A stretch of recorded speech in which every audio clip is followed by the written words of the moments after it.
Hi, everybody.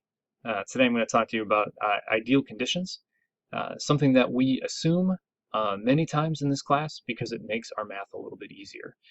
So these will be your good friends here for a big chunk of the year. Ideal conditions, a very simple idea, but it's rooted in this idea that reality um, is difficult and complicated when you try to make it work with mathematics. So if I were going to create a perfect model of the motion of an object as it slides across a surface, even a smooth surface, I would have to take into account some mathematics that would be difficult and complicated. And quite frankly, I would get a slightly different answer than if I assumed things like ideal conditions. And so what we do is we say, I'm going to ignore certain things, even though I know they're true.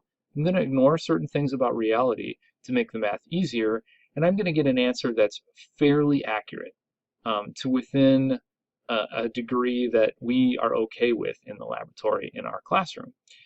There are certainly laboratories where that would not be okay, but for our laboratory, that's totally fine. And so the first one that we're going to assume is that oftentimes, we're going to assume that there's no friction. Now, friction occurs, as you can see here, when two objects touch each other and slide past each other. And so we have a box here, so this box right here has four surfaces, but there's one surface right here, down here at the bottom, that's actually in contact with the floor. And if we were to take a look at all of those surfaces, but especially the one that's in contact with the floor, in a microscope, we'd see that instead of being nice and smooth and flat, has all these tiny little imperfections. And if we looked at the floor as well, we'd see similar types of imperfections. Even our floor in our lab, where it's waxed and it should be pretty smooth. In reality, it has these bumps and nicks and grooves that have been cut into it that are probably even too small for the human eye to see normally. Even our surface of our workbenches, which is super smooth, has these imperfections in it. And so what happens as the object on top here moves to the side and this on the bottom stays stationary is that those little grooves and valleys get hooked on each other. And that's what causes friction. And what it does is it takes the motion energy, which we call kinetic energy, and it converts it into thermal energy. If you're in chemistry, you use a Q right there. That's fine. Either way.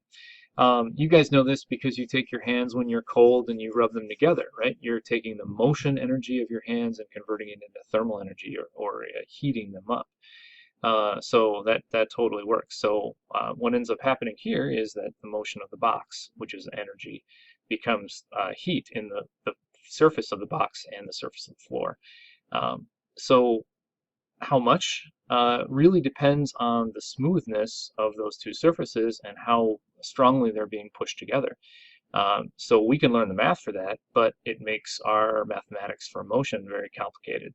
And so it's much easier to set up our experiment such that they are very slippery surfaces, and then we can just pretend there's no friction. And so we'll get very close to the correct answer, the accurate answer, but not quite exactly.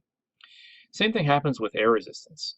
If we have something that's heavy, that's falling through the air, it has this motion downward, as you can see, right? Now, think about what's actually happening here. There are billions and billions and billions of air molecules that are floating around all over the place. And so as that box tries to fall through the air, it ends up colliding with each of these little air particles. Now, if you've ever been in a car accident, you know when you collide together, some of the energy from one object goes into the other object. And so what ends up happening is every little tiny collision between these particles robs the motion energy from the box.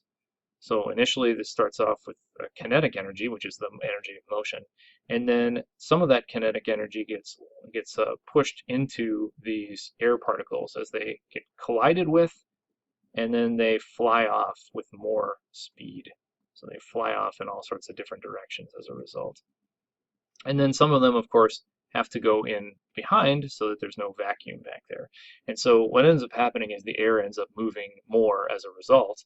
So the kinetic energy of the box goes down, but the kinetic energy of the air goes up. So some kinetic energy is lost to that. And so how much is it?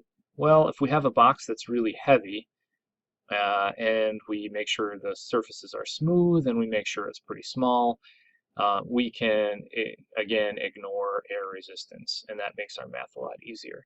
If we have something that's light, something like paper, like a sheet of paper that's not crumpled up, and we try to drop it, it's going to collide with all these little air particles, and it's going to rob a lot of the kinetic energy from it. Why?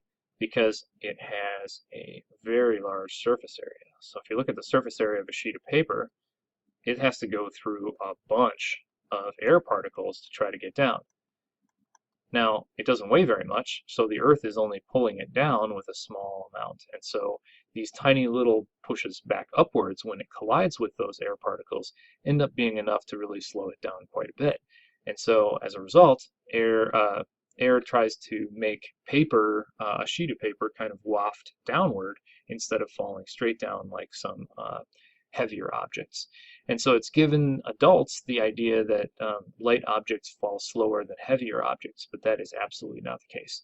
It's only because of air resistance that lighter objects like feathers and pieces of paper fall slower, because they reach what's called terminal velocity, which is something we'll talk about later on. They reach terminal velocity much faster. And so their maximum speed that they can fall is much slower than other things which are heavy and can push the air out of the way without too much problem. Hope that helps. If you have any questions about ideal conditions and why we do them and the things that we want to get rid of as a result of that, let me know. Thanks.